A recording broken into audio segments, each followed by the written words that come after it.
Studio Kalita, avec plein lado aujourd'hui, notre invité, Raphaël Azoulay. Raphaël Azoulay, si sa tête ne vous dit rien, c'est que vous n'êtes pas étudiant, parce que si vous étiez étudiant, vous avez dû passer au moins tout Bijvat au Merkazatid, et Raphaël est celui qui dirige le Merkazatid près de la Tachana Merkazit, qui devient de plus en plus connu. Raphaël, bonjour. Bonjour.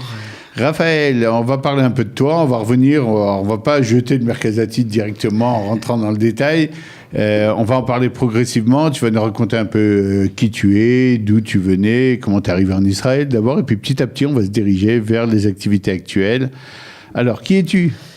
Alors moi je suis Raphaël Azoulay, j'ai 27 ans, je suis marié, j'ai 2 enfants. Ma femme attend encore un enfant. C'est bien. On a fait la Aliyah il y a... Rapproche-toi un peu du micro, mais du technicien, voilà, comme ça sera plus net. Excusez-moi. On a fait la Aliyah il y a 2 ans et demi de ça. Baruch Hashem, j'ai été très impliqué dans le milieu étudiant en France initialement, où j'ai été élu de pas mal d'étudiants. Et on travaillait beaucoup pour... Dans le cadre de quel l'UEJF Non, on était totalement indépendants à l'université Pierre et Marie Curie.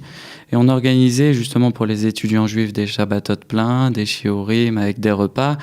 Donc c'est vrai que ça m'a... Comment ça s'appelait cette petite structure ? C'était le local, alors qui était rattaché à une association qui s'appelait Forum étudiant. D'accord. Elle-même rattachée à un collectif d'associations que je présidais, qui est CAPSIS, le collectif d'associations de Paris 6. D'accord, donc tu étais un vieux loup déjà de l'action. Voilà.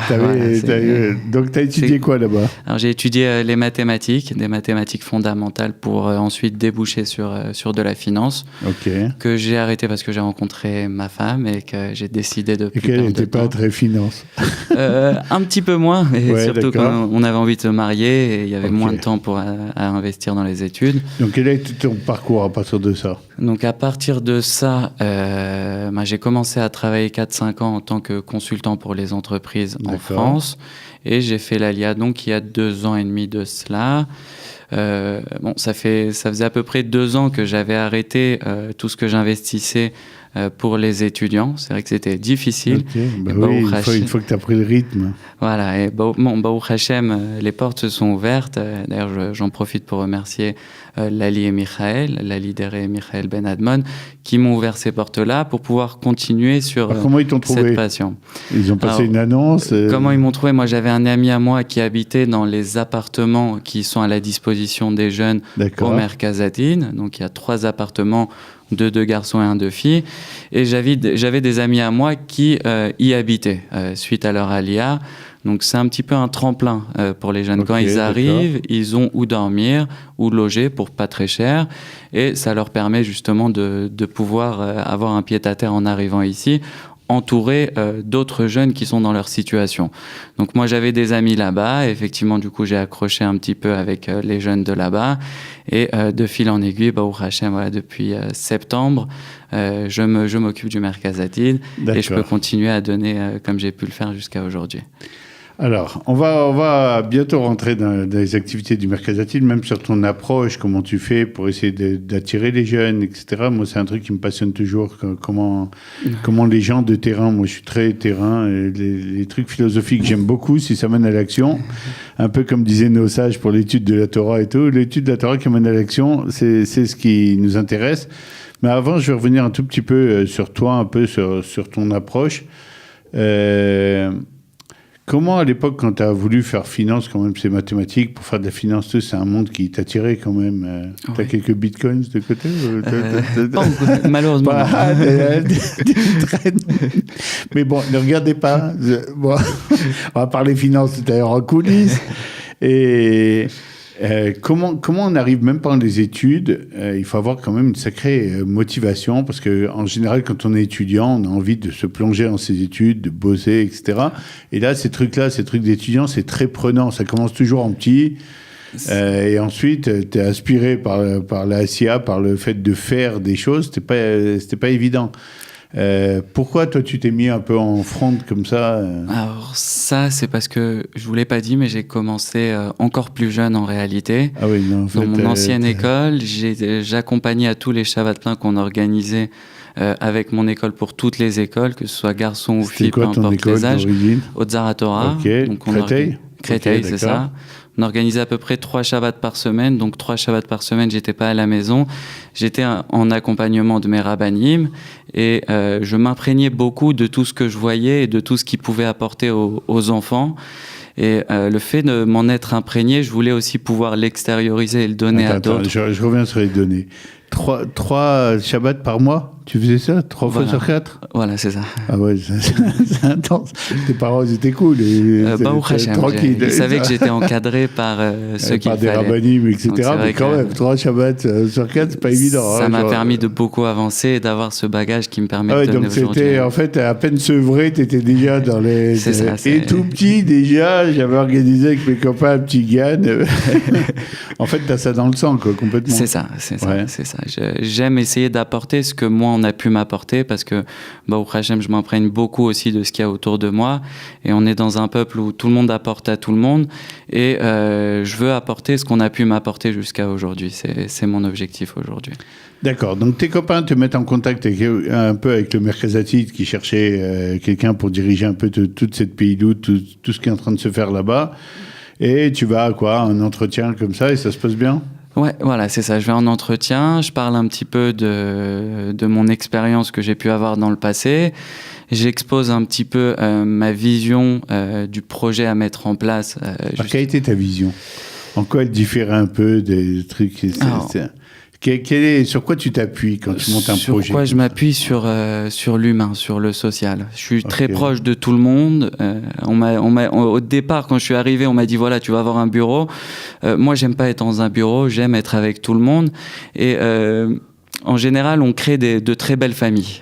Moi, j'appelle ça des familles parce que, au Hachem, aujourd'hui, je suis encore en contact, que ce soit avec les gens de l'école, que ce soit avec les gens de l'université, et aujourd'hui, du coup, avec les nouveaux amis qu'on a pu se faire. Tu avais des gens qui avaient fait leur alia, il y avait des gens que tu connaissais déjà, tu avais déjà pas mal de connexions. J'ai des connexions et j'ai des gens qui étaient aussi volontaires, qui étaient avec moi à l'université, qui faisaient partie de mon équipe et qui souhaitaient aussi participer ici même à Yerushalayim. Viens, raconte-moi, parce que moi je suis un technicien du terrain aussi, j'aime bien savoir un peu la technique. Ouais.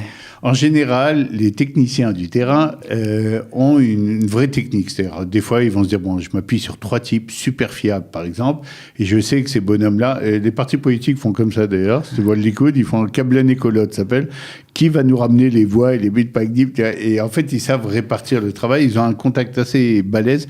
Quelle est ta technique à toi? C'est-à-dire, quand tu te dis, attends, il faut construire un truc pratiquement de zéro, il faut créer, c'est une espèce de famille, comme tu dis, une communauté de gens pour qui ça devienne la maison, quoi, cet endroit-là. Parce que si c'est pas comme ça, ça prendra pas. C'est ça. Alors, concrètement, déjà, on a eu beaucoup de motivation parce qu'on s'est rendu compte qu'il y avait un besoin qui était énorme, que ce soit ici à Yerushalayim ou dans tout Israël. On se rend compte qu'il y a énormément de jeunes qui ont fait l'Aliyah, que ce soit avec leur famille ou sans leur famille, et qui se retrouvaient un petit peu reclus chez eux, qui prenaient pas le temps de sortir, de voir un petit peu à l'extérieur, de rencontrer des gens, de se recréer un peu la vie sociale qu'ils avaient pu avoir en France. Alors pourquoi? Parce que à cause des distances, à cause du fait qu'il n'y a pas de dimanche, à cause de l'argent, parce que ça coûte du fric, tout ça, un peu de tout. Il peut y avoir beaucoup de raisons. Ça peut être la situation géographique, ça peut être la langue, ça peut être le manque de chance, du fait de ne pas rencontrer telle ou telle personne. Il y a des gens qui ne sont pas au courant, quoi. Et c'est ça, malheureusement, du coup, ils restent à la maison, ils restent plusieurs mois à la maison, on en a même qui repartent. Donc pour lutter aussi contre ça et pour s'ouvrir et montrer aux autres jeunes que voilà, il y a d'autres jeunes, on est tous dans la même situation, on veut tous se tenir la main et s'entraider. On a une motivation, j'ai eu une motivation qui a été hors norme et Baruch Hashem qui a été soutenue par des amis à moi. Du coup, j'ai pris mon téléphone, j'ai appelé ces amis-là, je leur ai présenté le projet, je leur ai demandé ce qu'ils étaient partants pour. Et bien évidemment, j'ai eu des réponses positives de partout. Comment ça se fait qu'on t'a pas vu encore ici? C'est pas possible, ça. Disons j'ai une bonne inspiration. Disons qu'on aime travailler dans l'ombre aussi. Ah, dans l'ombre, c'est un technicien de l'ombre. Désolé, tu m'as envoyé un peu la lumière aujourd'hui, si tu veux en raccourci. Non, ce que je veux dire plus sérieusement, On m'a raconté qu'à Toubishvat, il y avait tellement de personnes dans la salle au centre, il n'y avait plus de place pour les autres. C'était pas possible d'aller faire dans une autre salle, d'isoler d'autres personnes, etc. Donc vous avez dû presque refuser du monde, quoi. Voilà, c'est exactement ça. Alors ça veut dire. Ça a dû tuer, ça. D'un côté, c'est très positif. Les hommes de terrain, ils n'aiment pas qu'on refuse des bonhommes, surtout les gens avec une approche sociale. C'est sûr. Ouais. D'un côté, c'était très positif parce que je me suis rendu compte que j'avais réussi avec mon équipe à bien cibler quels étaient les besoins et les recherches des jeunes. On proposait en même temps pas mal de choses à cette soirée qui étaient vraiment intéressantes, avec un magicien qui est un ami à moi de l'université, avec un chanteur qui était aussi un ami à moi de l'université, encadré par les musiciens du Merkaz Atid. Donc c'est vrai qu'on a proposé de la qualité, on s'est rendu compte que derrière, forcément, la quantité a répondu présente. Et en même temps, ça déchire le cœur de devoir dire non, parce que j'ai dû refuser peut-être une quarantaine ou cinquantaine de personnes que j'ai redirigées vers d'autres organismes pour pouvoir quand même fêter la fête de Toubishvat et qui ne restent pas seuls. Mais c'est vrai que Baruch Hashem, ça donne beaucoup de force de voir ça, parce qu'on se rend compte qu'on a réussi à cibler un point important. Et même après l'événement, il y a beaucoup de monde qui viennent nous remercier. Et en même temps, c'est nous qui les remercions parce qu'ils sont là, parce qu'on a un public qui est extraordinaire, qui arrive à rentrer dedans, qui arrive à rester aussi à l'image du juif, c'est-à-dire on est sur des événements vraiment très cachers, et de ce fait-là, on est tous là, tous ensemble. On peut pas avoir mieux qu'être réunis tous ensemble dans une bonne ambiance. Donc c'est vrai que ça donne beaucoup de force, et moi je suis remonté à bloc pour continuer à donner. Je vois à ta tête et à ton regard qu'il y a déjà des projets en place et des idées. Alors qu'est-ce que tu nous concoctes ? Effectivement, on a beaucoup de projets. Après, on est plus sur des projets. Ce qu'on souhaite, c'est que ça reste sur le long terme. On ne veut pas seulement marquer Yerushalayim de notre trace sur quelques mois. On veut le marquer même sur 5-10 ans. Donc pour ça, on est en train de mettre en place une bibliothèque universitaire. Donc ce seront des salles de travail un peu sur le modèle des bibliothèques universitaires qu'on a pu connaître en France, qui seront à la disposition des étudiants, donc du matin au soir jusqu'à très très tard. Donc ça leur permettra effectivement d'avoir un espace où pouvoir travailler, parce que on s'est rendu compte qu'il y avait beaucoup de demandes à ce niveau-là et au niveau des étudiants ici à Yerushalayim. D'autre part, et ça c'est un des projets phares qu'on est en train de mettre en place, d'ici 2 à 3 semaines tout sera en place. On est en train de monter une cuisine, on a monté une équipe de jeunes qui sont prêts à cuisiner tous les Shabbats pour tous les jeunes de Yerushalayim, et donc on va proposer des Shabbatot à des prix, donc on vise à peu près 80 shekels, on sera dans ces alentours-là du début du Shabbat jusqu'à la fin du Shabbat. Donc le but, c'est de permettre à tous les jeunes les locaux d'Atid. Dans les locaux d'Atid. Okay. Donc on aura une quarantaine de places où dormir sur place. Donc on pourra accueillir tous les jeunes chaque Shabbat qui n'ont pas où passer Shabbat. Et le but, c'est vraiment de leur faire comprendre que au Merkaz Atid, c'est pas seulement une association, c'est leur maison, et ils sont là-bas chez eux. Donc ils vont avoir à la fois ces Shabbatot tous les Shabbats, une bibliothèque qui sera ouverte toute la semaine où travailler, et bien évidemment accompagner des activités qui sont déjà en place actuellement, à savoir tous les jeudis on a un cours de Torah, tous les mercredis on va faire Bikur Cholim avec une équipe d'une vingtaine de jeunes, souvent avec magiciens ou musiciens à Shaare Tzedek ou à Hadassah, on leur fait des petits spectacles, et les lundis on leur propose effectivement du sport. Je ne rentre pas dans le détail de chacune des fêtes parce qu'évidemment, on a de superbes projets pour chacune des fêtes, et la suivante, ce sera Purim. Donc, j'invite tout le monde à être très nombreux. Et Bezrat Hashem, on va essayer d'étirer les murs cette fois-ci pour ne refuser personne. Alors, parle-moi un peu de ton équipe en attendant de voir comment tu vas étirer les murs, mais tu as un magicien avec toi, donc il va t'arranger le coup.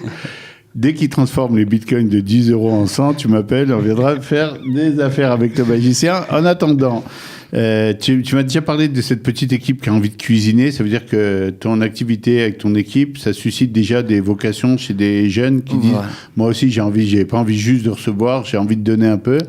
Et tu commences à avoir des gens qui viennent en disant « Raphaël, qu'est-ce que je peux faire ? Comment je peux aider ?» Voilà, en réalité, moi, quand je suis arrivé au Merkaz Atid, on a 21 jeunes qui habitent sur place, 7 par appartement. J'ai fait le tour de chacun de ces jeunes pour savoir quelles étaient ses compétences et en quoi on pouvait les aider, soit les faire travailler, soit mieux les guider au niveau de l'intégration. Et c'est vrai qu'on s'est rendu compte qu'on avait pas mal de cuisiniers, d'anciens cuisiniers français, d'anciens pâtissiers français, qui cherchaient justement du du travail. Donc le but, c'est effectivement de s'autofinancer et de rémunérer aussi ces personnes-là qui travailleront. Bon, quand je vous parle de rémunération, on est sur du 100 shekels par Shabbat. C'est une petite aide supplémentaire qu'on leur propose, au-delà de l'énorme mitzvah qu'ils réalisent en préparant ce Shabbat-là. Donc on essaie de générer aussi des ressources pour ces jeunes-là qui sont en recherche de ressources parce qu'ils en ont vraiment besoin. D'un autre côté, on essaie de leur permettre de continuer à se développer sur ce qu'ils avaient choisi d'aimer, choisi de faire, que ce soit en France ou ici en Israël. Donc on essaie de faire le pont entre leurs compétences françaises et leurs compétences israéliennes. On leur permet en même temps aussi de se faire connaître par rapport à ces compétences-là. Donc le but, c'est vraiment faire avec les compétences de chacun et essayer d'optimiser ces compétences pour apporter au maximum à la communauté.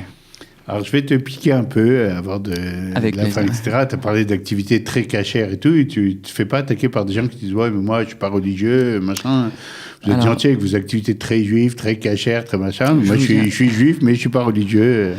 Je vais vous dire on va dire qu'au niveau de nos activités, on est vraiment très diversifié. C'est-à-dire qu'on ne va pas avoir que des cours. On va avoir, par exemple, je vous parle d'un Shabbat plein, on a une centaine de jeunes qui y viennent. C'est vrai qu'il va y avoir les tfilotes, c'est vrai qu'il va y avoir les repas, qui vont être quand même assez agréables. Il va y avoir des cours de Torah pendant les repas. Mais au-delà de ça, on essaie aussi de faire la part des choses et de proposer aussi, entre guillemets, on va dire de la détente. Parce qu'il y a des gens pour qui ça risque d'être un peu lourd au niveau qui n'a pas l'habitude. Des cours pendant les repas, des cours entre les repas. Exactement. Etc. Ça fait quand même beaucoup de cours. C'est vrai que... Alors, je vais vous dire, moi j'ai énormément d'amis qui sont religieux, énormément d'amis qui sont beaucoup moins religieux aussi. Et ces deux types d'amis ont participé à ces Shabbatot-là. S'il y a une bonne ambiance, ça passe. Et je peux vous assurer que ça a été une merveille. Baruch Hashem, ça veut dire on n'était pas trop, pas assez. On a réussi à sortir avec un bagage, c'est vrai, en Gdusha, mais un bagage social qui était vraiment aussi très important, un bagage de kiff, un bagage de souvenirs. Et c'est vraiment ce qu'on recherche. C'est pour ça aussi qu'on se diversifie avec le lundi et avec le sport qu'on propose. Donc on propose de la défense pour les filles et du football pour les garçons. On se diversifie aussi avec du Bikur Cholim parce que quand je parle de Bikur Cholim, moi je vois pas de la Torah, je vois plus du chesed, c'est apporter à l'autre et on n'a pas forcément besoin d'être religieux pour faire du Bikur Cholim et on peut en voir l'exemple aujourd'hui. On a beaucoup de jeunes qui sont pas forcément pour passer beaucoup de temps dans des cours de Torah, mais quand on leur dit voilà, vous allez apporter à vos petits frères et sœurs juifs qui sont à l'hôpital en leur donnant un sourire, en leur distribuant des friandises, concrètement la réponse elle est évidente, elle est positive parce que on part pas sur le religieux, on part sur le juif et c'est vrai qu'on a ça, on a cette essence là en nous et qu'on soit religieux ou pas forcément on arrive à trouver il y a des thèmes qui sont Bikur Cholim, Chesed, voilà, c'est ces trucs qui traversent tous les mixarim, tous les milieux un peu, effectivement. C'est ça. Raphaël, on va pas te retenir trop longtemps parce que tu es un homme de terrain qui aime bien l'ombre et qui aime bien le boulot, mais par contre, on te rappellera ici pour que tu nous racontes de temps en temps comment ça marche, comment tu avances, comment tu structures un peu tout ça. On va te souhaiter bonne chance pour la suite et bonne chance au Merkaz Atid. On va saluer les copains aussi, Michael Ben-Edmon et Lali Doré. Oui, si je peux me permettre de rajouter une dernière chose. Quelques dédicaces, des remerciements. C'est assez important. On a aussi une autre partie qui est rattachée au Merkaz Atid d'Israël, qui est le Bet Midrash Maalim Bakodesh. Donc, ils sont en bas, c'est ça? Ils sont exactement au Beth Midrash qui est au -1. Je suis venu visiter. Voilà, donc, tous les soirs, ils proposent également une étude pour les jeunes. Donc pour les jeunes garçons, c'est toute la semaine. Pour les jeunes filles, c'est le dimanche soir. Donc je tiens quand même à le relever parce qu'ils font un travail également extraordinaire. Leur équipe est gérée par Gabriel Lévy qui se donne à 100%. Et vraiment, j'invite tous les jeunes à essayer de se fixer également au Beth Midrash un petit moment de Torah pour avancer personnellement et pour faire avancer un petit peu, on va dire, le Beth Midrash. et pour passer surtout de très bons moments. Ça me tenait à cœur de Et puis on a vu aussi sur Internet le Couloulam que vous avez fait là-bas. Ils sont aussi très chanteurs au Mercazatine. Bon, on vous attend pour plein de nouvelles activités et tu viens nous raconter tout ça quand tu veux. Merci, on est enchanté d'avoir fait ta connaissance. Salut Raphaël, à bientôt, bonne chance. Merci. Et merci à tous les auditeurs et tous les téléspectateurs qui regardent Plein d'Ados chaque semaine. Et comme dit David dans le studio là-bas, ils sont nombreux. Au revoir à tous, les trottes. Plein d'Ados, c'est un rendez-vous détente présenté par Bernard Zanzouri pour rire, réfléchir et grandir tous ensemble.